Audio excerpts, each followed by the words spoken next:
Igual pueden hablar al 070. Lo primero que sugerimos que hagan es que se acerquen al equipo de trato digno que hay en las 3 instituciones. Como hemos platicado en las 3 instituciones, recuerden que hay algunos estados que no están incorporados al IMSS Bienestar. En todos los estados hay IMSS, en todos los estados hay ISSSTE, y en el caso de IMSS Bienestar solamente hay en 23 estados y muy próximo a integrarse Yucatán. Los estados que no están en el IMSS Bienestar son, a ver si me ayudan, Nuevo León, Chihuahua, Aguascalientes, Coahuila, Jalisco, Querétaro, Guanajuato y Durango. Coahuila ya lo dije, ¿verdad? Sí. Son 8 estados que no están incorporados al IMSS Bienestar. Ellos tienen sus propios sistemas de salud de los estados. Lo primero que sugerimos es que en el caso de las 3 instituciones se acerquen al equipo de trato digno. ¿Qué son los equipos de trato digno? Ayudan a los derechohabientes a resolver los problemas, cualquiera que tengan. Que no me atendió bien el médico, que tengo problemas con mi derechohabiencia en el ISSSTE o en el IMSS, o sencillamente fui a la farmacia y no me entregaron el medicamento que me dijeron. Entonces, ellos y ellas han sido capacitadas para poder atenderlos, tomar su gestión, hablarles por teléfono de cuándo va a estar el medicamento disponible. Eso es lo primero. Si por alguna razón no encuentran a la persona de trato digno o se tienen que ir o cualquier tema relacionado con su condición, pueden entrar a recetacompleta.gov.mx y ahí hacer la solicitud o llamar al 079. El esquema de compra de medicamentos pues nos ha permitido llegar en este momento a un promedio de un poco más de 97% en las 3 instituciones. Evidentemente el objetivo es llegar al 100%. ¿Por qué no hemos llegado al 100%? En algunos casos hay proveedores que no han entregado o en algunos casos a lo mejor en una unidad de salud no había cierto medicamento, aunque en otra unidad de salud sí lo había. Entonces estamos trabajando para tener el 100%, pero hemos avanzado muchísimo en el abasto de medicamentos y siempre está el 079 para que puedan hablar en caso de que no sean adecuadamente atendidos. Bueno, vamos con las preguntas sobre el tema. A ver, compañero. Gracias, presidenta. Buenos días. Shaila Rosagel, corresponsal de Grupo Gili, El Imparcial de Sonora, La Crónica de Mexicali y Frontera de Tijuana. Presidenta, el próximo jueves 2 de abril se cumplen 21 años de la desaparición de mi compañero periodista Alfredo Jiménez Mota, periodista del Imparcial. Hasta el momento, después de 21 años, no hay detenidos por su desaparición. Y la FGR no ha dado a conocer avances del caso. El año pasado, el entonces fiscal Alejandro Gertz Manero se comprometió aquí en la conferencia de prensa a dar un informe sobre cómo va el caso de Alfredo. Estuvimos varios meses pidiéndole el informe y nunca hubo tal informe. Presidenta, ¿qué posibilidades hay que la FGR con Ernestina Godoy pueda dar un informe público de cómo va este caso? Preguntarle si el caso se sigue investigando como una desaparición y si aún se está buscando a Alfredo. Seguirlo buscando, por supuesto. Vamos a pedirle a la Comisión de Búsqueda que nos diga cómo han avanzado y también a la Fiscal General de la República que pueda atender esta solicitud e informar a todas y a todos cómo va este caso. Gracias, presidenta. Ya en una segunda pregunta, preguntarle sobre el acuerdo de Grupo México que se iba a hacer público, sobre el acuerdo que se hizo por el derrame de tóxicos en el río Sonora, si ya se hizo público o cuándo se hará público este acuerdo. ¿Ya se hizo público por Semarnat? ¿En Secretaría de Gobernación? A ver si puedes darnos dónde está la información. De todas maneras, lo principal lo mencionamos aquí en la conferencia. A ver si me vuelves a poner para qué son los recursos que fueron destinados y cuántos recursos. Alejandro, no sé si nos puedes informar cómo va la licitación del hospital de la contaminación del río Sonora, en Sonora, por favor.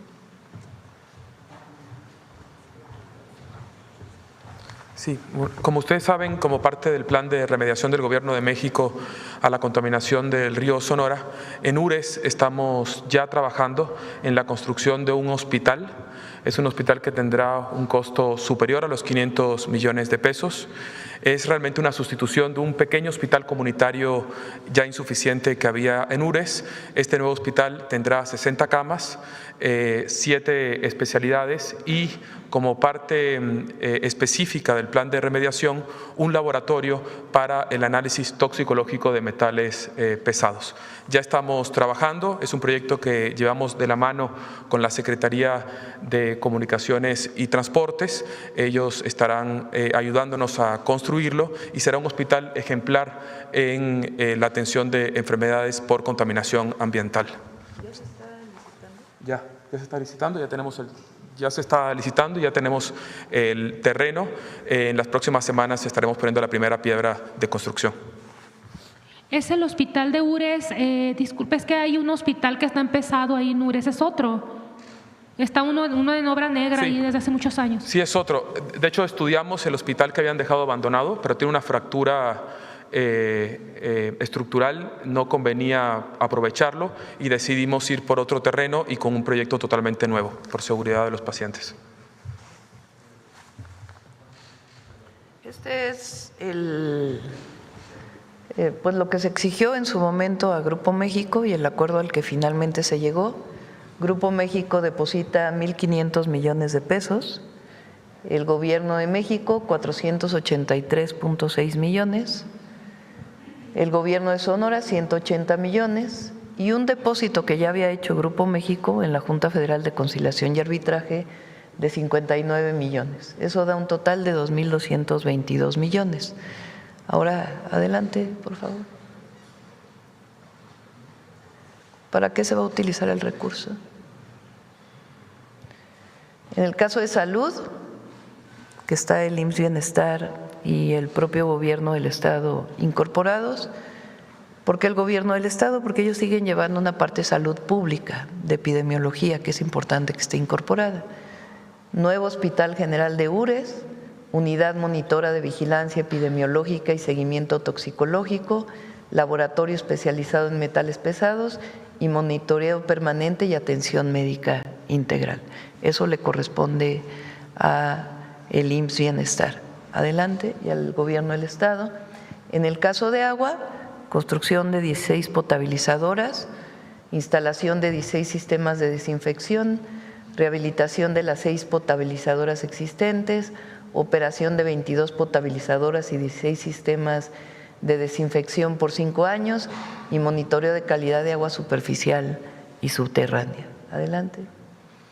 En el caso de remediación de suelos, que está a cargo de Semarnat, estudios y diagnóstico de sitios contaminados, remediación de suelos, disposición de sedimentos y monitoreo y restauración ambiental.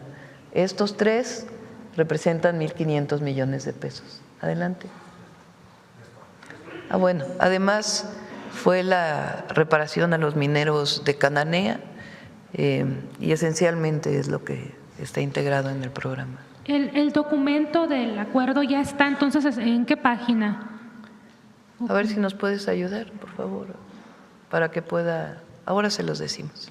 Gracias, Presidenta. Y sobre lo del caso de Alfredo, ¿cuándo cree que podría la FGR dar? El jueves es el aniversario de la desaparición de los 21 vamos años. a pedírselo a la fiscal. Como ustedes saben, la fiscal pues tiene sus tiempos, es autónoma y es una persona muy sensible, entonces seguramente nos está escuchando y podrá informar al pueblo de México cuándo estará en condiciones de poder dar un informe de las investigaciones que se han hecho. Muchas gracias, Presidenta. Sí. Vamos a seguir con Sonora para que no perdamos el… Sí, Presidenta, muchas gracias. Sobre el tema, yo quiero aprovechar la presencia de Martí Batres, el director del ISSSTE, para preguntarle un tema que tiene que ver con los estudiantes de especialidad. Me reportaban que en Sonora, no sé si es generalizado, pero sí en Sonora, quienes aspiran a tener una especialidad médica están siendo sometidos a jornadas de hasta 36 horas. Tengo entendido que esto no es normal, que hay un decreto incluso que obliga a que sea de turnos de 24 horas horas por 24 horas de descanso. Entonces, preguntarle qué es lo que está pasando. Mire, sabemos que hay una necesidad fuerte de especialistas médicos y eso está propiciando deserción de quienes aspiran justamente a tener un grado de especialidad en este sentido. Y bueno, ya que estamos con Martí Batres, preguntarle cuándo va a iniciar el tema del nuevo hospital, bueno, que aquí lo dijo Martí, que se va a iniciar justamente para sustituir al Fernando Carranza, y cuáles serían los alcances de esta nueva unidad que se construiría en Hermosillo, de acuerdo pues a lo que ya planteó, pues ya está el terreno. En su momento se le pidió considerar si era posible un hospital regional que atendiera las necesidades de los derechohabientes de Sonora, las dos Bajas y Sinaloa en particular. La respuesta que dio en su momento Martí fue que sí se está construyendo un hospital regional, pero en Coahuila, ¿no? Entonces entenderemos que Coahuila pues está un poquito retirado de lo que es la región noroeste. Entonces preguntarle sobre esos dos temas en particular a Martí.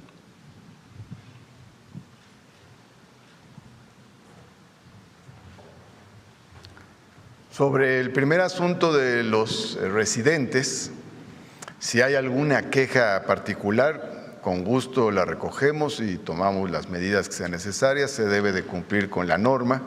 Además, se va a ir modificando a nivel general de forma beneficiosa para los residentes estas normatividades para que se cumpla con los objetivos. No tiene por qué haber ningún tipo de maltrato. Si hay algún tema específico, nos lo hace saber y hablamos con quien tengamos que hablar en el hospital correspondiente. Por cierto, quiero comentar de paso que ahora en esta coyuntura el ISSSTE pudo incorporar más especialistas recién egresados, sobre todo, y egresados de generaciones anteriores a los hospitales, casi 1,300 nuevos especialistas. Ahora, sobre la construcción del hospital, no dije yo que en lugar de hacerlo en Sonora se hará en Coahuila. En realidad en Coahuila se acaba de hacer un hospital regional que inauguró la presidenta, comenzó con el presidente López Obrador y la presidenta Claudia Sheinbaum lo inauguró el año pasado, hace un año. Y en el caso de Sonora se hará una unidad médica dentro del plan que tenemos en este sexenio. Quiero decir que el plan es un plan integral que observa pues no solo el tercer nivel, sino el segundo nivel y sobre todo el fortalecimiento del primer nivel, que es muy importante. Va a tener el ISSSTE 240 frentes de obra en todo el país y una parte muy importante de estos van a ser para primer nivel, que es muy importante atender también. Gracias, Presidenta. Sí, omití presentarme, Demián Duarte de Sonora Power. Presidenta, quiero preguntarle sobre un tema. Cuando usted fue jefa de gobierno, hubo una situación con la licitación de unas tabletas electrónicas que se iban a utilizar justamente para taxímetros en específico. 6 años después, un tribunal internacional le concede la razón a su gobierno. Había una queja de 2 empresas que alegaban que las estaban bloqueando en términos de lo que fue esta situación. Si nos puede dar un poco más de detalles al respecto, Presidenta. Sí, es muy interesante el caso. Le voy a pedir a Andrés Layuz, que fue quien le dio seguimiento porque era secretario de Movilidad en la Ciudad de México, que un día venga a platicar el entramado de corrupción que había ahí. Les platico. Antes de que llegáramos al gobierno de la ciudad, el jefe de gobierno, bueno, durante un tiempo fue José Ramón Amieva, cuando Mancera deja la jefatura de gobierno. Pero en la época todavía de Mancera, la Secretaría de Movilidad del entonces jefe de gobierno obliga a los taxistas a que tenían que comprar una tableta para poder sustituir los taxímetros y poder tener, según ellos, una aplicación similar a la de las aplicaciones telefónicas. Cuando yo estuve en campaña, todos los taxistas se quejaban porque había que pagar un montón de dinero por la tableta y además decían cómo fue que se escogió esa tableta sin consultarnos, si era la mejor, si no, y además pues eran montos muy grandes, desproporcionados a lo que ganaba el taxista. Cuando llegamos al gobierno nos dimos cuenta que había muchas irregularidades en cómo se había asignado esta tableta. Entonces la cancelamos, porque además era la solicitud de los taxistas. Lo cancelamos dentro del marco de la ley. Entonces las personas que tenían esta concesión, junto con los exservidores públicos, los exfuncionarios, presentan un arbitraje internacional supuestamente relacionado con el tratado comercial con Estados Unidos, porque supuestamente había empresas relacionadas de Estados Unidos en esta asignación de esta tarjeta. Recientemente acaba de resolverse el arbitraje y le da la razón al gobierno de la ciudad de nosotros. Dice, estuvo bien, cómo se canceló, no hay ningún problema, no hay nada relacionado con alguna violación al tratado comercial. Lo interesante de todo esto es que hay muchas audiencias públicas que se dieron en Estados Unidos sobre estos casos, porque esta empresa que dio las tabletas o las que estaba concesionada estas tabletas, pues eran varios dueños que se pelearon entre ellos e hicieron juicios en Estados Unidos. Y estos juicios se hicieron públicos. Y en esos juicios hacen público quién los llevó, cómo los llevó, con quién hablaron, a qué se comprometieron, qué diputados estuvieron involucrados. No se había podido hacer público porque estábamos en el arbitraje y está prohibido en medio del arbitraje hacer público cualquier tema que tenga que ver con la controversia. Pero ahora que ya se resolvió, pues ya se pueden hacer públicas algunas de estas. Bueno, ya, cuando venga algún diputado, ya vamos a informarlo. Pero muy interesante cómo se dio el entramado de cómo se dio esa tableta. Y afortunadamente se dieron suficientes argumentos. De parte de la Secretaría de Economía nos apoyaron mucho porque cuando son arbitrajes internacionales ya se ve a nivel del gobierno federal. Entonces, Andrés Layuz particularmente estuvo muy de cerca en su primer momento con la directora hoy del INEGI, ¿cómo se llama? Que fue secretaria de Economía, Graciela Márquez. Graciela Márquez Colín. Después con Tatiana, después con Raquel y ahora con Marcelo.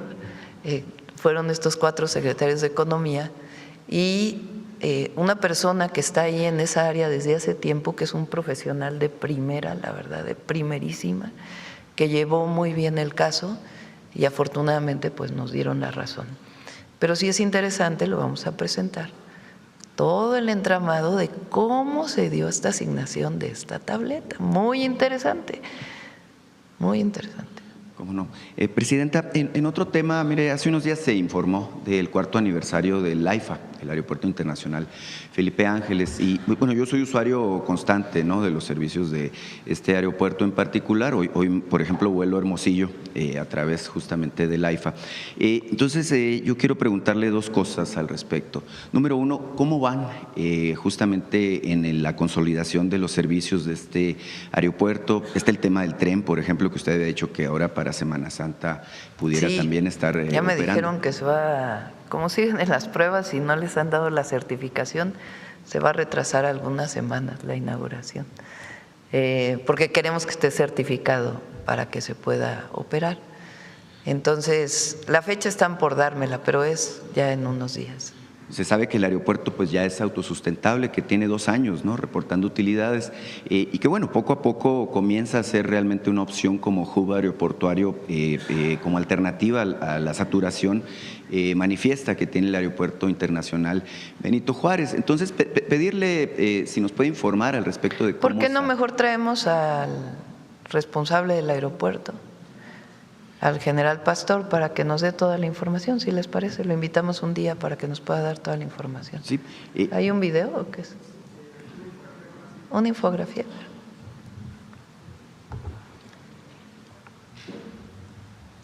Son 25 millones, más de 18 millones de pasajeros transportados más de 1 millón de toneladas transportadas, 97% de vuelos internacionales y nacionales. Quintana Roo son los estados a donde más se viaja: Quintana Roo, Jalisco, Nuevo León, Yucatán y Oaxaca. Y también está la línea aérea de Mexicana, que por cierto este año recibimos más aviones Embraer. Pero de todas maneras traemos aquí a la mañanera al general Pastor para que nos platique. Eso me lleva a la otra cuestión, Presidenta. Hemos hablado, creo que esta sería la tercera vez, de la posibilidad de crear un vuelo directo a través de Mexicana desde el AIFA a Hermosillo. Ahora que lleguen más aviones, a ver, pregúntale al general a ver si nos puede dar el informe. Creo que son 7 aviones Embraer que llegan este año, y ahora que lleguen más aviones, pues ya se podrán abrir más rutas. Es realmente una ruta muy socorrida, mire, hay estado documentado. Sí, y además está muy caro el boleto, como ya hemos platicado y todos aquí. los vuelos van llenos, mire, hay 23 vuelos diarios de la Ciudad de México a Hermosillo, y todos van realmente hasta el tope, y también de regreso. Entonces es una ruta muy interesante porque sí, el papel de Mexicana, como sabemos, pues es una suerte de modulador del mercado, y para nosotros, pues que estamos tan lejos, es realmente pues muy importante tener la conectividad. Y fíjese, en este sentido, el otro día aquí habló el compañero ayer de San Carlos, ¿no? Como destino. Bueno, ahorita es Semana Santa, evidentemente está pues lleno hasta donde se pueda, pero sí el tema, por ejemplo, de un destino como San Carlos tiene que ver con la conectividad aérea. ¿Por qué? Porque sí tenemos el destino como fácil acceso por la carretera. Está la carretera federal 15, pues muy bien, conecta con la frontera. Se está avanzando en la carretera que vincula Guaymas con Chihuahua. Incluso hace unos días el gobernador hablaba de que se están invirtiendo 4,000 millones en ampliar la carretera que va del puerto de Guaymas a San Carlos en particular. Hay muchos elementos, pero evidentemente el tema de la conectividad aérea pues es el factor determinante para el éxito del destino. Sí, ahora que lleguen los aviones de Mexicana, se lo comentamos al director de Mexicana para que además es sonorense, se pueda incorporar a este vuelo. Entonces seguro lo hará con mucho entusiasmo. Presidenta, un tema por último, un poquito política, pero sí es un asunto que es importante. Hace un par de días la presidenta del partido Morena, Luisa María Alcalde, hablaba de las expectativas de éxito que tiene el movimiento que usted encabeza como portadora del bastón de mando, en términos de avanzar en más estados, la consolidación que se han estado planteando. Hay 17 estados con elecciones. En este caso, pues ella habla de que de los 17 habría la perspectiva de ganar en 15, incluyendo 2 estados que se le han resistido en el norte, específicamente Chihuahua y el caso de Nuevo León. Sabemos que para el próximo 22 de junio está el plazo máximo para determinar quiénes serán los coordinadores de la transformación en los estados. En mi estado, por ejemplo, se comienza a hablar de la necesidad de que haya un candidato de unidad, y estoy seguro que se avanza en esta polémica. Yo sé que me va a decir que es asunto del partido, pero pues es importante conocer cuál es la posición que tiene usted al respecto de la expectativa electoral que podría tener para el año 27. Ya no nos corresponde. Ya le corresponde a la presidenta Morena. Lo que sí es que el movimiento que representamos va muy bien y la gente está contenta. Y vamos a seguir avanzando, sobre todo para el bienestar del pueblo de México. Pero ya lo que tiene que ver con Morena, pues es de Morena. Las alianzas y lo demás. Ya les toca Morena. a ellos. Sí. Gracias, Presidenta. Gracias. Vamos. Ya, cuando venga Andrés, ya platicamos de la historia. Vamos a ver, el compañero que no ha preguntado. Tú, sí. Muchas gracias, Presidenta. Ricardo Pérez, de Diario Red América Latina. Presidenta, la semana pasada, el jueves, la Cámara de Representantes de Estados Unidos aprobó esta ley para proteger la propiedad en el extranjero de compañías estadounidenses. Esto en relación con el litigio que mantiene el gobierno federal con la empresa Vulcan Materials por la mina de Calica, allá en el estado de Quintana Roo. Presidenta, de aprobarse esta ley en el Senado, allá en Estados Unidos, ¿qué alcances podría tener y qué impactos podría tener en México?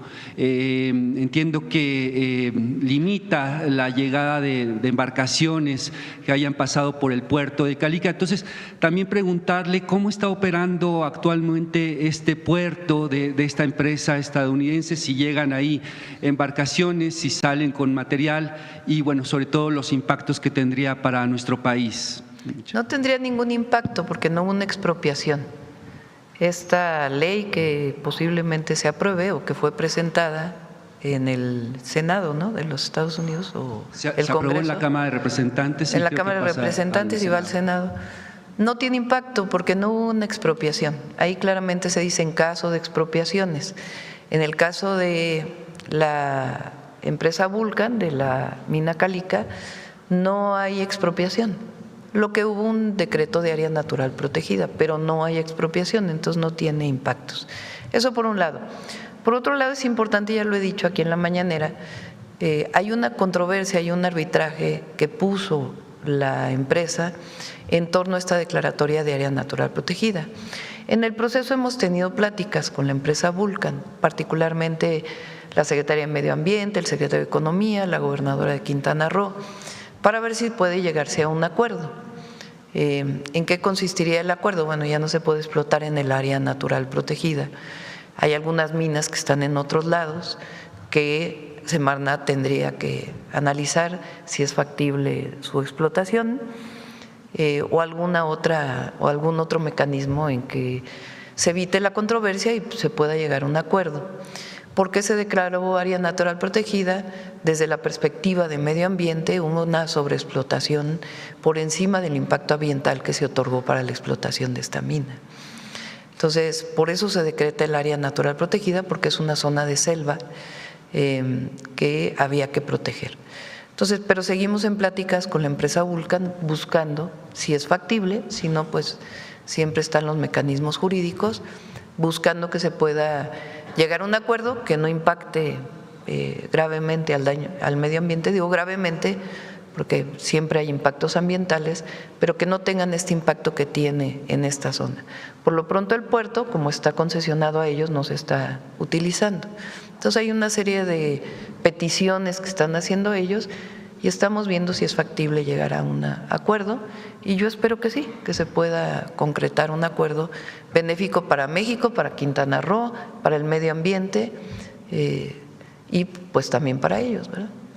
¿Estas pláticas incluyen la operación del puerto o cómo se quedaría el gobierno federal? No quisiera yo avanzar, son pláticas que se están llevando a cabo, no quisiera hacer público exactamente en qué estado están las pláticas, pero sí hay pláticas y buscamos que podamos pues concretar un acuerdo, repito, que sea benéfico para Quintana Roo, para el medio ambiente, para México, para el país y pues también que ellos vean que es factible para ellos.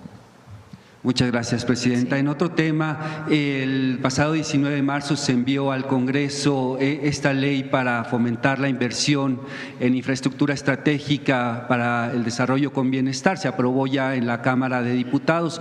En la Comisión Bancaria usted mencionó que esta ley sería de utilidad para lograr esta meta de generar 30,000 megawatts para 2030. ¿Nos podría explicar cómo va a funcionar esta ley que contempla nuevos esquemas de inversión mixta y sobre todo pues cómo se va a evitar que el sector privado, que empresas privadas controlen sectores estratégicos como la generación de electricidad?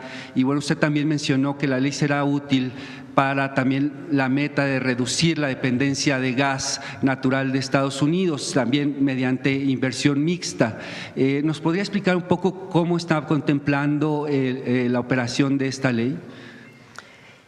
Tanto en el sector eléctrico como en petróleo y gas, cambiamos nosotros completamente las leyes y la Constitución.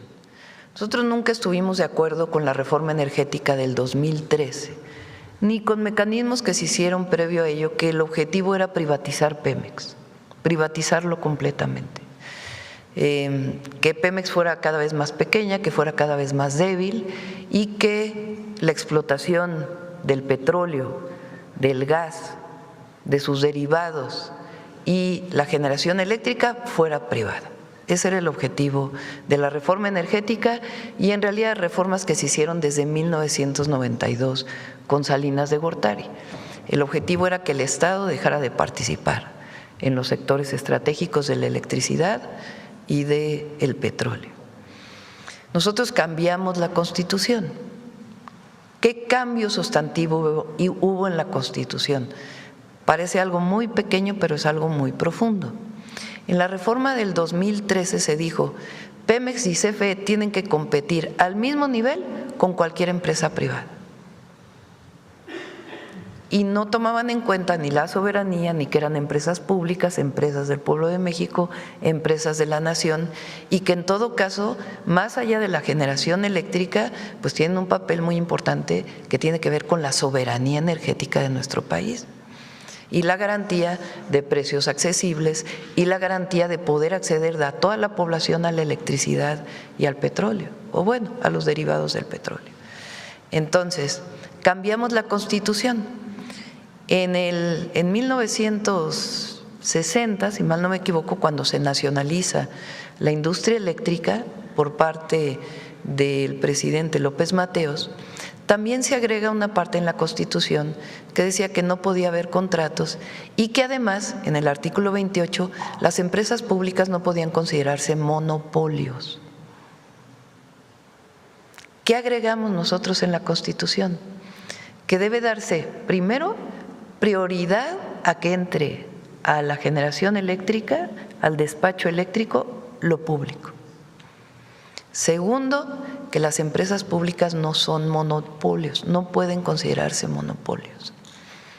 Los neoliberales no están de acuerdo con esto, nosotros sí, porque la empresa pública es la empresa del pueblo de México, es la empresa de la nación, es la que garantiza soberanía, es la que garantiza accesibilidad, es la que garantiza la eficacia y la sustentabilidad de los sistemas. ¿Cuáles son nuestras grandes empresas nacionales del pueblo de México? Pemex y Comisión Federal de Electricidad. Ahora, se hicieron leyes secundarias.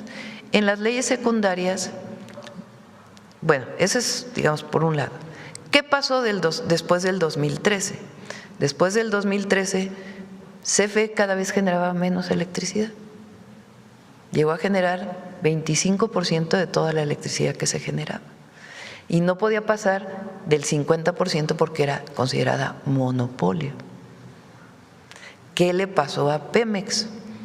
En 2013 se abre para la explotación de privados y se asignan bloques territoriales en el Golfo y en tierra, en el Golfo de México o en los estados que están en el Golfo de México.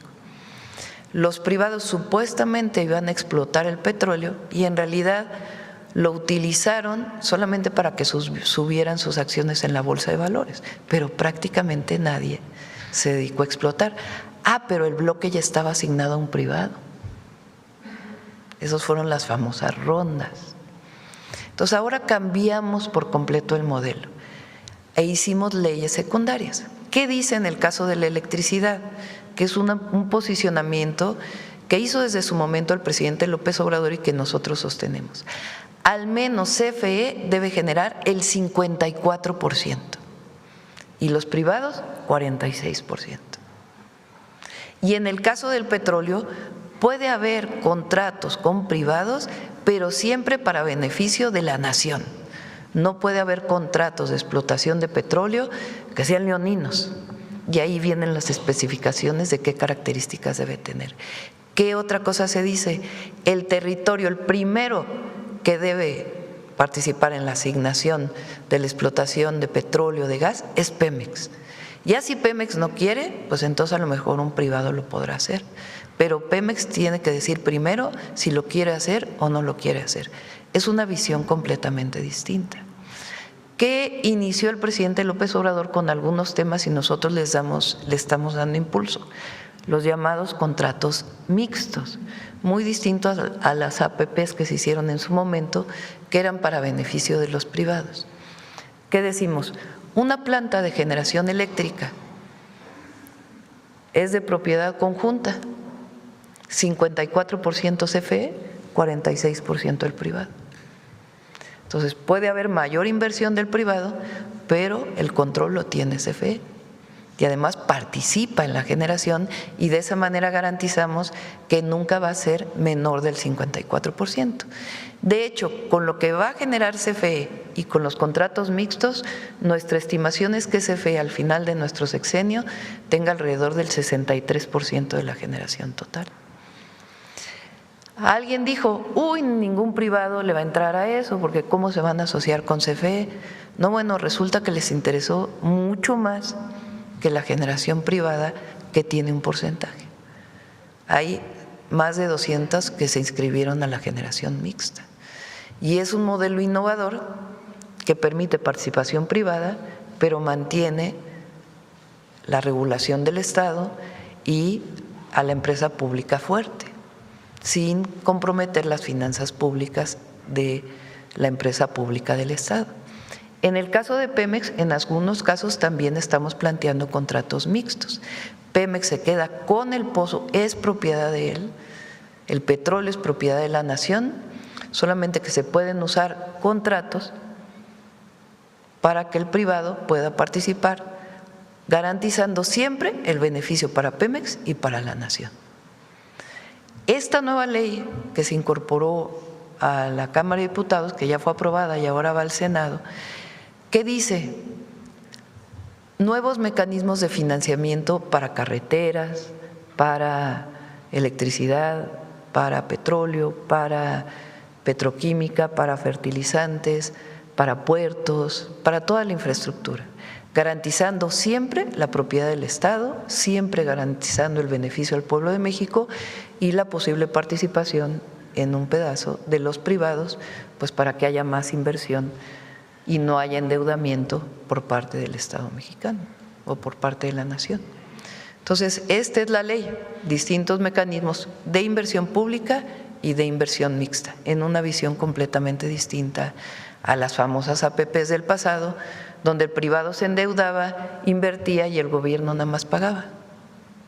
No, ahora participamos, somos parte y se permite una parte de participación privada.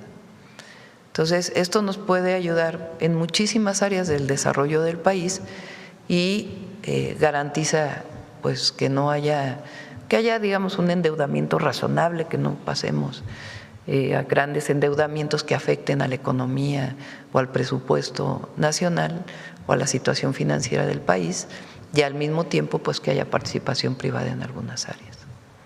También garantizaría, por ejemplo, que no hubiera aumentos desmedidos en las tarifas de luz, etcétera, abusos por parte de empresas privadas. Sí, si hubiéramos seguido en el camino que se había marcado con la reforma del 2013, si no hubiera llegado el presidente López Obrador a poner orden en el sector energético, hoy CFE estaría generando el 10% de la generación y los privados con los precios que se determinarían.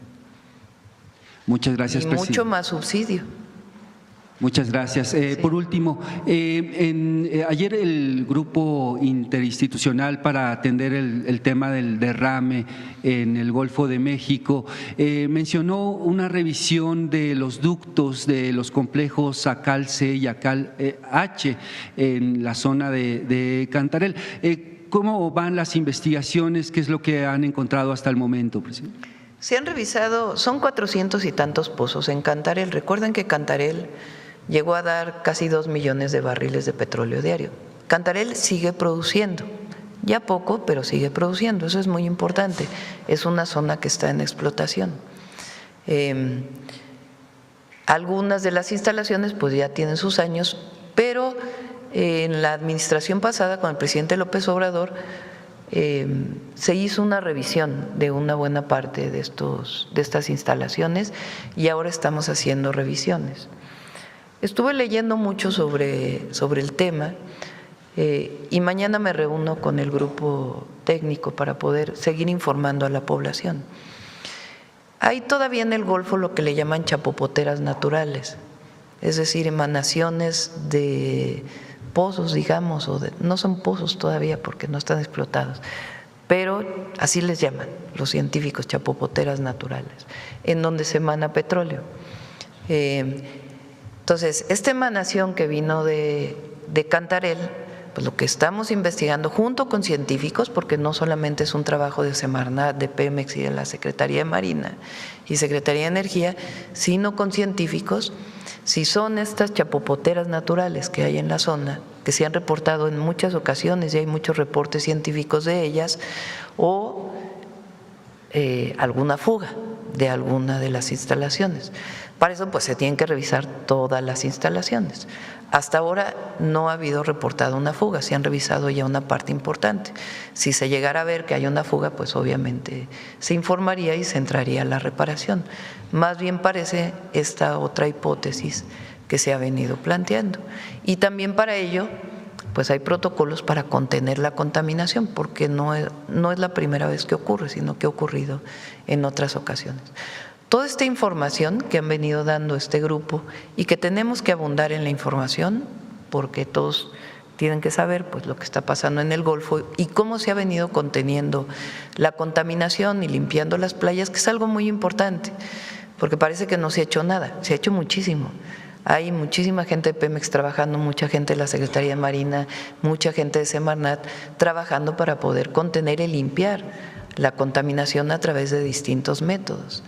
Entonces, particularmente es muy importante que todos los protocolos de alertamiento y de control de la contaminación que se puedan presentar, ya sea por estas chapopoteras o por alguna fuga que llegara a darse, pues tienen que operar de manera inmediata.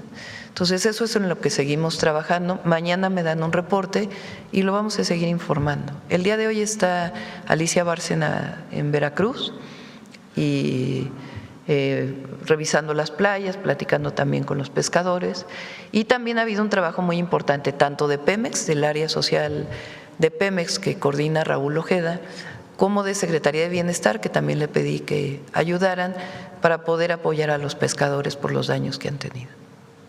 Muchas gracias, presidente. Bueno, vamos de este lado. A ver, el compañero.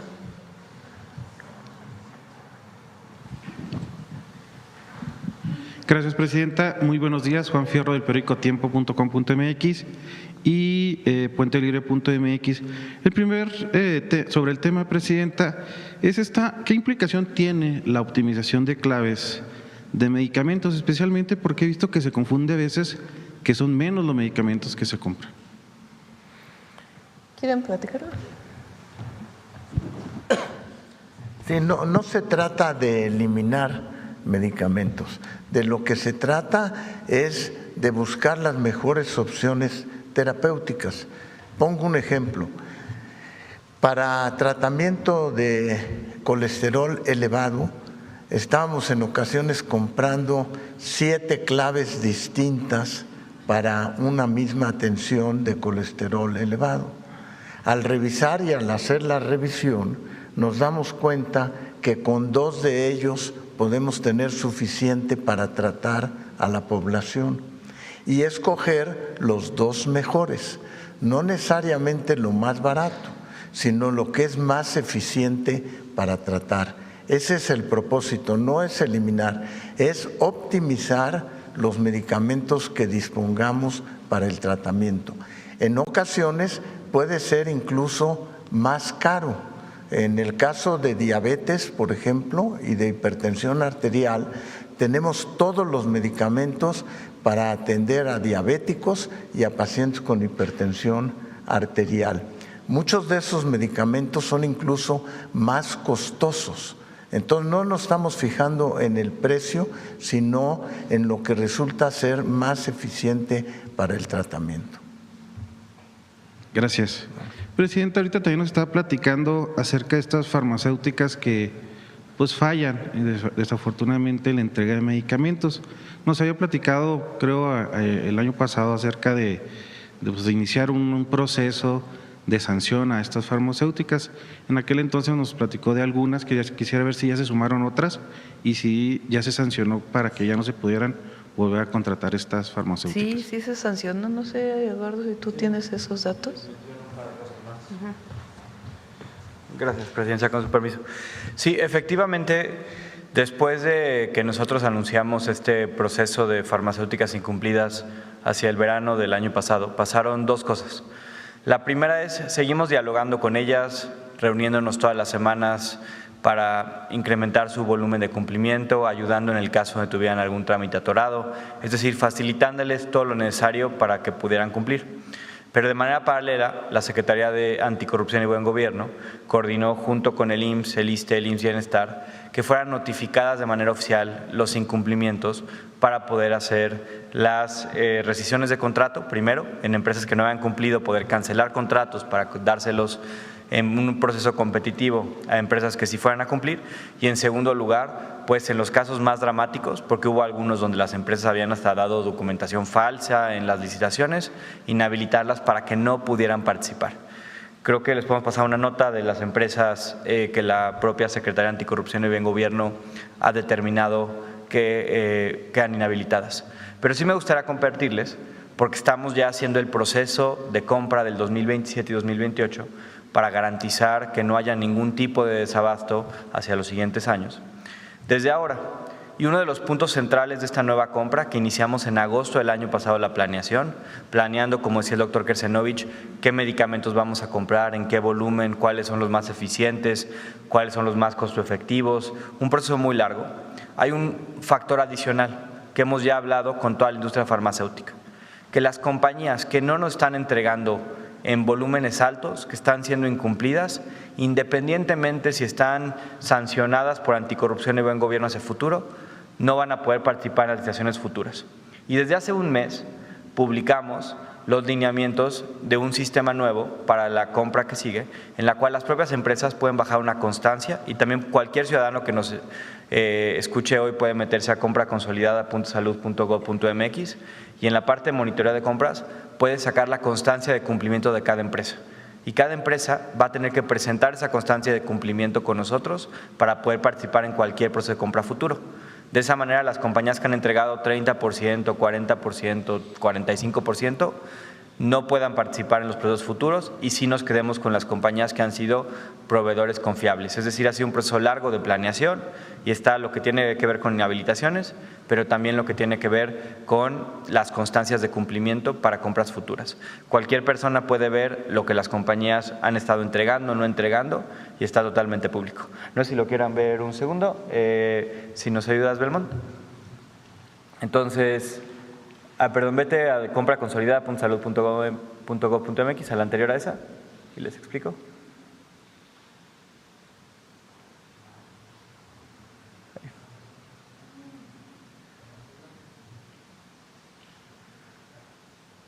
Bajen un poco. Esta es la plataforma de la compra consolidada. Si bajan, ahí donde dice monitoreo de entrega, Belmont. Ahí. Aquí cualquier persona de nuestro país, desde un reportero hasta un ciudadano, puede ver todo lo que ha pedido, si bajan un poquito, lo que ha pedido el gobierno y lo que han entregado las compañías. Eso es el número de piezas que están entregando en el sector cada mes. El mes pasado fueron cerca de 184 millones. Y si suben un poquito, suban un poco más, arribita ahí donde dice constancia de cumplimiento, pueden ustedes encontrar, si hacen clic en donde dice proveedor adjudicado, todas las compañías que le proveen, ahí háganle clic donde dice proveedor adjudicado, todas las compañías que le proveen medicamentos al gobierno, escojan la primera si quieren para no, le ponen buscar y aquí sale la constancia de cumplimiento de esa compañía. Esta compañía le hemos pedido 21,000 piezas, se ha entregado 19,000, tiene un 91% de cumplimiento, y las compañías que tengan un cumplimiento inaceptable no van a poder participar en los procesos de compra futura de nosotros. Estamos determinando el porcentaje, pero estamos pensando arriba de 75% por lo menos en los procesos consolidados de este último año. Claro, hay otro punto importantísimo de la compra consolidada de medicamentos que nos ayuda el tiempo con el cual estamos haciendo esta compra. Es que estamos privilegiando que compañías mexicanas, compañías extranjeras también inviertan en nuestro país para fabricar medicamentos en nuestro país hacia el futuro de las licitaciones públicas, hasta el futuro del abasto en el sector público. Eso significa que las cámaras nacionales de industria farmacéutica afortunadamente están haciendo inversiones importantes, porque para este siguiente año tienen mucho mayores capacidades para darnos el abasto asociado a que estamos comprando muy adelantado. ¿A qué me refiero? Y perdón si no fui tan claro. Como en este momento estamos ya planeando la compra de 2027 y 2028, que se espera podamos tener ya resultados de la compra, es decir, contratos hacia compañías mexicanas y extranjeras arraigadas en México, hacia el mes de mayo y el mes de junio, muchas de estas compañías ya desde ahorita, sabiendo que tienen todo ese tiempo para cumplir, están haciendo las inversiones necesarias para que la mayor parte del abasto sea producción en México. Producción que antes tal vez venía de otros países del mundo, pero que hoy con los beneficios que ha dado la Secretaría de Economía por instrucciones de la Presidenta a través del Plan México, les permite hoy poder ser proveedores de nuestro país con este tipo de beneficios. Tenemos un número amplio de compañías y creo que les podemos hacer para la siguiente una lista importante de las que están invirtiendo, pero un buen número de compañías farmacéuticas en México van a estar haciendo nuevas líneas de producción para que los medicamentos que recibe el país en 2027 y 2028 sean en mucho mayor grado medicamentos fabricados en nuestro país y no medicamentos importados. ¿Cómo hemos logrado esto? Con estrategias de muchos tipos, pero que incluyen estas. Porque desafortunadamente muchos de los proveedores incumplidos algunas veces han sido proveedores que importan a otras partes del mundo. Si esos proveedores no pueden participar precisamente por no haber cumplido, eso facilita que la industria mexicana pueda participar y si lo hace a buenos precios, invierta además en mucho mayor capacidad de producción en nuestro propio país. Esto tiene un círculo virtuoso en el cual no solo tenemos mayor abasto en los hospitales, en las clínicas, pero también mayor empleo, mayor investigación tecnológica, mayores espacios de desarrollo tecnológico de moléculas hechas en México. Un caso que ustedes ya conocen es, por ejemplo, la fábrica que se va a poner en nuestro país de vacunas contra el COVID-19, de una compañía internacional que se llama Moderna, que para que ustedes sepan es tecnología de tan alto grado que las únicas plantas que hay en el mundo de este tipo están en países como Estados Unidos, Inglaterra, Canadá y Australia. Ahora la planta que van a poner en México pues se va a sumar a estos países. Esto muestra que si invertimos en mayor planeación, en condiciones justas para que participen los proveedores que fabrican en México, podemos incrementar un beneficio no solo para los pacientes, sino para también la economía y el desarrollo tecnológico en nuestro país. Definitivamente ustedes recordarán que la calidad que estamos pidiendo en México es que las empresas cumplan con los grados de calificación de COFEPRIS, que es una entidad reguladora de alta exigencia. Esto hace que los productos que se fabrican en México, que pasan por el proceso de COFEPRIS, se pueden exportar a muchísimas partes del mundo porque toman a COFEPRIS, las agencias regulatorias de otras partes, como una agencia equivalente de alta exigencia regulatoria. Gracias, Presidenta. En otra pregunta, ya la Secretaria de Agricultura de Estados Unidos habló ya de una posible apertura paulatina de la frontera para la exportación de ganado. Quisiera preguntarle, Presidenta, ¿qué reporte tiene sobre las negociaciones, cómo han ido avanzando al respecto y si esta podría ser la luz al final del túnel para los ganaderos de México? Se ha trabajado mucho con la Secretaría de Agricultura de Estados Unidos por parte del doctor Verdegué y de todas las instituciones para el control del gusano barrenador, tanto con la importación de moscas como con mecanismos, digamos, más artesanales, en donde incluso ya participa Sembrando Vida a través de sus promotores y de todos los estados de la República para dar información y poder contener la plaga del gusano barrenador. Entonces hay una revisión de indicadores de manera permanente en ambos países y la posibilidad, vamos a decir posibilidad, todavía no es la certeza, de que en meses próximos pudiera estarse abriendo la frontera. Pero hasta no tener mucho más información y tener ya un acuerdo formal, pues no estaríamos en posibilidades de decir sí, ya se está abriendo. Pero es una buena declaración por parte de la Secretaría de Agricultura de que vamos avanzando en este proceso. Gracias, Presidenta. Por último, el operativo de seguridad de Semana Santa, no sé si tenga algún reporte estos 2 días. Si hay reportes, a ver si la Guardia Nacional puede dar un avance. Gracias, Presidenta. Sí. Vamos a ver la compañera. Buenos días, Presidenta. Judith Sánchez Reyes de Perspectivas MX y Radio Milet. Sobre salud, preguntarles, comentan que este contagio, este brote va a la baja.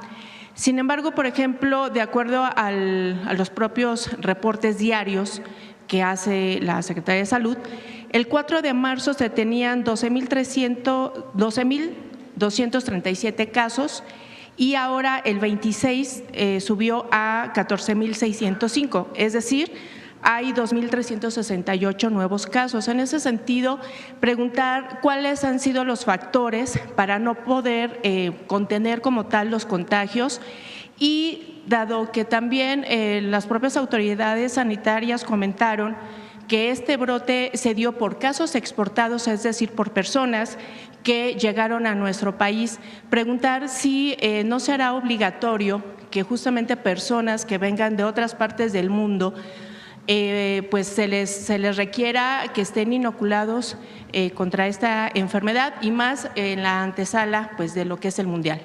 Eduardo o David y luego Eduardo. Ajá. A ver, el número de casos que se reportan no se reportan hasta que se demuestra que el caso se debe a sarampión. Es decir, una persona puede empezar con datos clínicos, tener sarampión y su reporte viene hasta que tenemos la prueba definitiva de que es sarampión. Eso hace que los reportes diarios no reflejen necesariamente lo que está sucediendo, porque se acumulan de varias semanas atrás. Por eso vemos las variaciones en lo que tiene que ver en los reportes epidemiológicos. Pero lo que mostró Eduardo es que claramente van disminuyendo el número de casos nuevos reportados. Es distinto el número de casos nuevos al número de casos reportados. Esa es una. La otra es que la vacunación a nivel mundial no es obligatoria para sarampión, porque existen diferentes políticas en diferentes países e incluso hay gente antivacunas que no se quiere vacunar. Pero en resumen, en relación a su pregunta, la única manera es seguir vacunando. En la medida que aumente el número de personas que tienen inmunidad, el número de casos nuevos disminuye, porque lo que importa es la tasa de contagio que existe y la tasa de contagio está definitivamente a la baja en el país. Pero al final del día sí hay nuevos casos ya confirmados. No, sigue habiendo casos. No podemos decir que ya eliminamos por completo los casos de sarampión, pero lo que sí es que vienen bajando en forma significativa y la tasa de contagio también va disminuyendo en forma progresiva. Gracias. Sí, es muy importante, creo que recalcar, y para que todos los que nos escuchen sepan cómo se ha comportado el virus de sarampión en estos últimos meses. Creo que los datos que tú misma comentabas son los que muestran cómo ha cambiado la velocidad del virus. Si no mal recuerdo, justo mencionas que en los últimos 25 días más o menos ha habido 2.400 casos, es decir, cerca de 100 casos al día en este último mes. En el momento de mayor transmisión del virus, de mayor velocidad, hacia mediados de febrero, estábamos hablando de cerca de 220 casos al día nuevos. En la última semana estamos hablando de cerca de 80 casos al día nuevos. Es decir, la velocidad es mucho menor. ¿Qué significa esto? Que el virus del sarampión sigue presente, sigue habiendo casos activos, sigue habiendo personas que día con día se contagian, pero es un número mucho menor de lo que se contagiaban antes. Si no hubiéramos implementado el proceso de vacunación, si el virus hubiera tenido su tendencia natural, lo que hubiera pasado es que hubiéramos pasado de tener 220 casos al día a tener ahora tal vez después 400 casos al día, después 500, después 600. La ruta ha sido al revés, el número de casos al día ha bajado. El sarampión, como cualquier enfermedad transmisible por vectores, contagiosa como puede ser esta en su mayor expresión, no se apaga de un día a otro. Lo que va pasando es que cada vez los contagiados van contagiando menos personas. Y por eso lo que esperamos, como ya se ve en el caso de Chihuahua el año pasado, como se ve ya en el caso de Jalisco a partir de hoy, no es que el número de casos desaparece de un día a otro, sino que va progresivamente bajando. Y la manera en la que garantizamos todos, en lo individual, en lo colectivo, que sigue bajando, es continuando vacunándonos. Porque cuando nos vacunamos, el virus encuentra menos espacio para reproducirse, menos espacio para transmitirse. Y lo que esperamos entonces es que siga bajando. Esa tendencia se puede revertir si las personas pues no se vacunaran. Y por eso es importante que la gente sepa que si bien estamos mucho mejor en términos de transmisión de lo que estábamos hace un mes y medio, todavía sigue habiendo sarampión. Y la manera de hacer que vaya desapareciendo día con día de manera acelerada es vacunándonos. Y hoy los datos que tenemos son contundentes. Afortunadamente la transmisión es mucho más lenta y es además consistente, que es más baja en todas y cada una de las entidades de nuestro país. ¿En qué zonas o en qué estados ustedes han podido identificar resistencia justamente a la no vacunación? Creo que la resistencia en sí es grupos muy pequeños, en realidad no hay una resistencia como tal, sino más bien hay comunidades que históricamente no se han vacunado por alguna razón u otra. Pero un caso increíblemente útil para que la gente sepa cómo el Estado mexicano sí puede llegar a vacunar es, por ejemplo, donde inició el brote en Chihuahua. En Chihuahua, las comunidades que primero trajeron el brote eran ciertos grupos que históricamente no se han vacunado. Pero cuando el equipo de la Secretaría de Salud Federal, del IMSS, del ISSSTE, de los servicios estatales de salud, fue y buscó a las personas para vacunarse o que había un brote, las personas se vacunaron. Es decir, no es un tema de resistencia, tal vez es un tema de poder acercarnos, poder platicar, dialogar, socializar, y en la mayoría de los casos, no en todos, pero en la mayoría de los casos, las personas se vacunan. Y por eso la importancia de las estrategias que hemos hecho en estas últimas semanas, en este último año, que es, si queremos que la gente se vacune, históricamente de grupos que no se han vacunado, ¿cómo lo hacemos? Acerquémosle las vacunas, hagamos que sea sencillo, hagamos que en todos los centros de salud, en los 20,000 que tenemos puntos, sea fácil, sea rápido, sea gratuito, sea universal vacunarse. Las personas de nuestro país tienen muchísima solidaridad, como se vio ahora, como se vio en el COVID hace muchos años, y cuando les pedimos, les informamos que vacunarse ayuda en lo personal y en lo comunitario, las personas han mostrado atender ese llamado. Y así tenemos que seguir hacia adelante y así seguir ocupando estos espacios de personas que por alguna razón u otra no se han vacunado. Pero hoy, cuando ustedes ven 17 millones de vacunas en 7 semanas, deja claro, deja bastante patente que en México hay una cultura fuerte de la vacunación y que si lo aceleramos con las estrategias de abasto, con las estrategias de más puntos, la gente acuda al llamado y se vacuna. Gracias. Presidente, en otro tema, Además hay que considerar, perdón, que el porcentaje de vacunación en México es alto. Entonces, si no hubiera habido vacunación en México, pues entonces el sarampión, que es tan contagioso, hubiéramos tenido pues miles y miles de casos, muy rápido. O sea, la mayoría de la población está vacunada.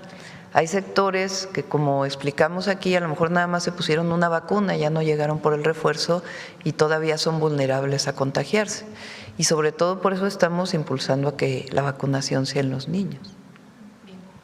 Presidenta, la semana pasada la alcaldesa de Uruapan, Grecia Quirós, acudió al Senado de la República. Ahí legisladores y legisladoras de Morena le respondieron con consignas a favor de Raúl Morón para la gubernatura de Michoacán. Como sabe, bueno, la alcaldesa y viuda de Carlos Manzo pues ha exigido una investigación al respecto.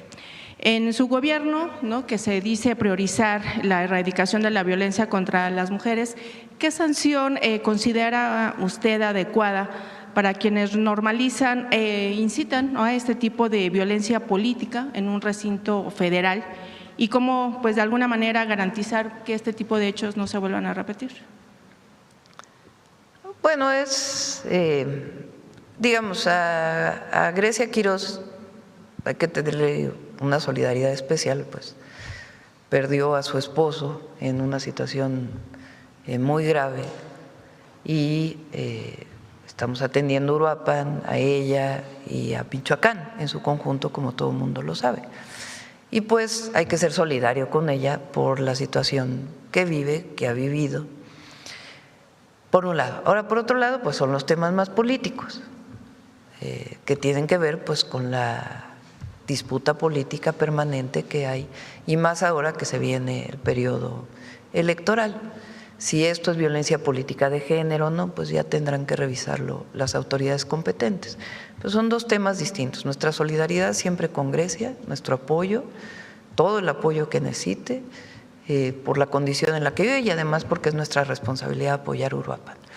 Y ya en la parte más política, cuando se dé el proceso electoral y cuando vayas a un lugar como el Senado o la Cámara de Diputados, pues ya también hay otros temas políticos que se involucran ahí. Y ya le dejo yo a las autoridades que evalúen si eso es violencia política de género o no.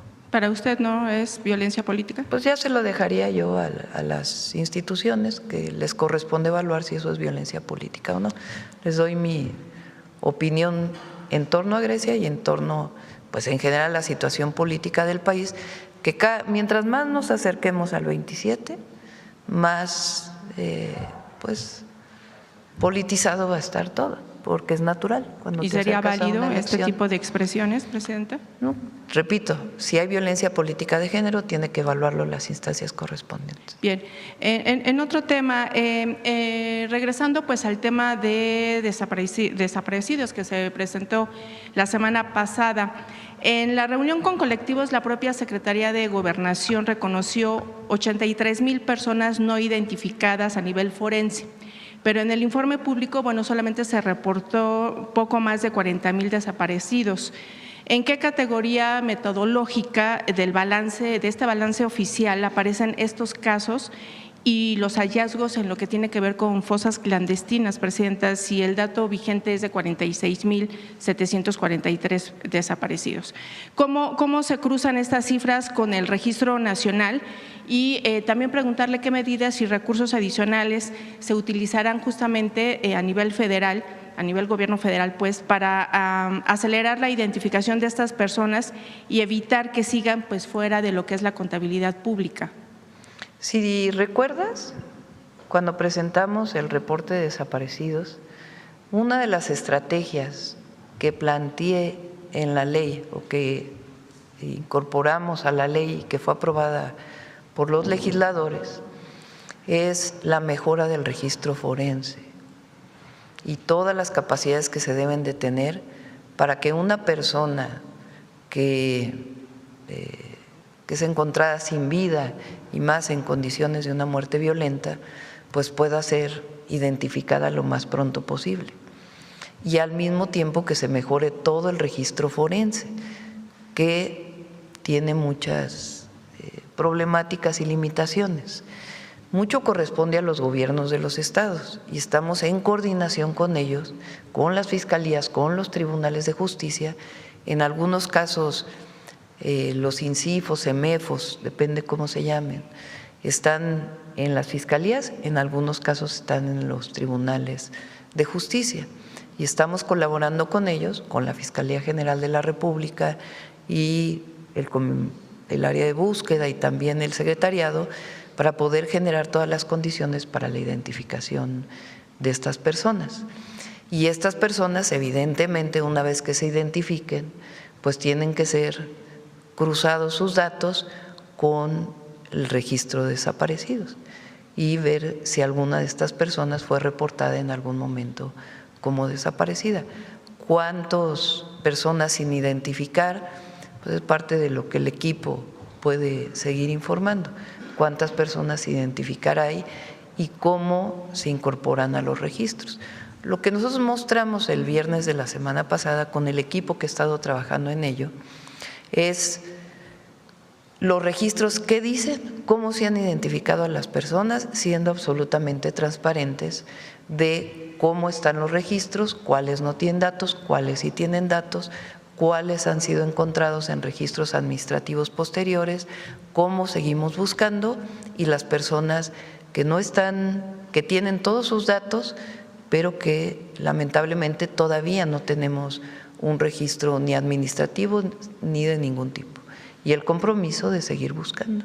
¿Cuál sería, digamos, el reto justamente del gobierno federal para poder hacer esta identificación, Presidenta, de estos 83,000 Repito, es un personas? asunto de coordinación, no corresponde exclusivamente al gobierno federal, mucho corresponde a los estados de la República. Entonces hay que trabajar de manera coordinada, no es que nosotros digamos no nos corresponde, todo lo contrario. Desde que llegamos dijimos, con todas las entidades de la República hay que coordinarnos para mejorar la seguridad en el país. Y esta no es la excepción.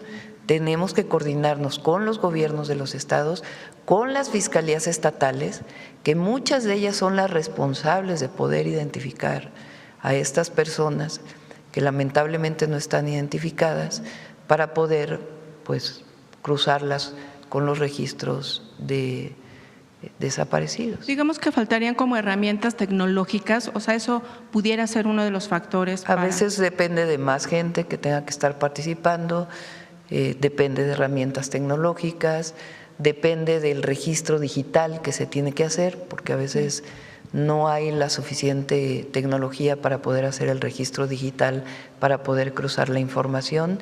Y en ello hay una coordinación permanente con todas las fiscalías. Aun cuando las fiscalías son autónomas, de todas maneras, la Secretaría de Gobernación y todo el equipo está trabajando con las fiscalías para poder avanzar lo más pronto en la identificación. Bien, Presidenta, gracias. En otro tema, también desde su administración, bueno, se ha buscado fortalecer la cultura de la denuncia ciudadana. Sin embargo, pues cómo respaldar ese llamado cuando se dan casos como los asesinatos de las activistas Sandra Camacho y Diana Belén García Alfaro. Una denunció pues de caciquismo en Morelos. Incluso lo hizo pues a la propia gobernadora. Por su parte, Belén fue hallada sin vida luego de denunciar agresiones y la muerte pues de uno de los perros que ella rescataba en el Estado de México. Realmente pues está garantizada la seguridad de los denunciantes ante esta ola de violencia. Estamos trabajando con los gobiernos de los estados y particularmente estos dos casos que son muy dolorosos, porque todos vimos cómo en las redes sociales denuncian y después lamentablemente pues viene el homicidio. Y evidentemente pues tiene que desarrollarse mucho más mecanismos para que en el momento que denuncian, aunque no hayan denunciado a la Fiscalía, frente a una autoridad, pues se den todas las condiciones para poder proteger a las personas. Y en eso estamos trabajando para garantizar que esto se haga. Y por supuesto pueden entrar en contacto con la Secretaría de Gobernación para todos los mecanismos de protección que hay para las personas. Bien, Presidenta. Y finalmente, en los últimos días ha trascendido un caso, es el caso del empresario John Ulrich, que es uno de los herederos de una de las empresas pues más emblemáticas en lo que tiene que ver con útiles escolares aquí en México, que es Baco, quien está preso desde hace 8 meses en el reclusorio sur bajo el delito de administración fraudulenta que hizo su propio hermano, Edgar Ulrich, y que este delito, bueno, en sí no ameritaba prisión preventiva, sin embargo sigue encarcelado. Este caso presenta, más allá de que pueda tomarse como una disputa familiar, ha llamado la atención por varias cosas. La primera, porque la defensa denuncia que este encarcelamiento se dio gracias a que dentro del Tribunal Superior de Justicia de la Ciudad de México, a cargo de Rafael Guerra, pues se venden combos penales que incluyen orden de aprehensión y prisión preventiva justificada. 2, porque John Ulrich es ciudadano estadounidense. Y 3, porque pues justamente al tener la ciudadanía estadounidense se acogió a la orden ejecutiva firmada el año pasado por este gobierno que brinda apoyo a ciudadanos estadounidenses que son detenidos en alguna parte del mundo. De hecho, ya envió una carta al propio presidente Donald Trump. Incluso el jueves pasado se dio a conocer que ya se le está brindando apoyo consular. En este sentido, presenta preguntarle ¿Cómo entender que siga habiendo este tipo de casos cuando se dio pues la renovación del Poder Judicial, ¿no? Que sigan prevaleciendo estas prácticas fuera de la ley? Y 2, si en un momento dado esto no pudiera generar pues algunas tensiones y críticas de personajes de allá de Estados Unidos que pues justamente han estado pendientes y que estuvieron señalando mucho pues esta elección judicial, ¿no? Con respecto pues ahora con este tipo de casos que se están ventilando. Sí. Tú ya defines que es un caso injusto. No, así lo maneja la propia defensa, por eso bueno, comenté. La defensa plantea que es un caso injusto. Así es. Yo creo que hay que escuchar la versión del Tribunal de Justicia de la Ciudad de México, porque pues la defensa evidentemente para defender a su cliente, a la persona, pues evidentemente está defendiendo a la persona. Hay que escuchar la otra versión. Entonces vamos a preguntar al Tribunal de Justicia de la Ciudad de México por qué esta persona está detenida, porque probablemente él denuncia que hay corrupción. Bueno, pues tiene que demostrarse, no lo podemos tomar de antemano como que es así. Hay que escuchar la otra versión para poder tomar una opinión. Y pues le pedimos ahí al Tribunal Superior de Justicia de la Ciudad de México, no sé si ya lo hizo público o no, pero que pueda hacer pública su versión en este caso para poder tomar una opinión. Y finalmente, presidenta, ¿tiene alguna información sobre esta información que se dio a conocer el día de ayer de la explosión de un artefacto, explosivo en una camioneta que iba saliendo de las instalaciones de la AIFA? ¿Qué información tiene sobre este hecho? En estos casos ustedes saben que informa el Gabinete de Seguridad y estaban por informarlo, lo informaron hoy en la mañana y ellos pueden emitir el comunicado. Gracias, presidenta. Nos vamos, 9:13. Buen día a todos. Nos vemos mañana. Internas, reuniones internas. Gracias.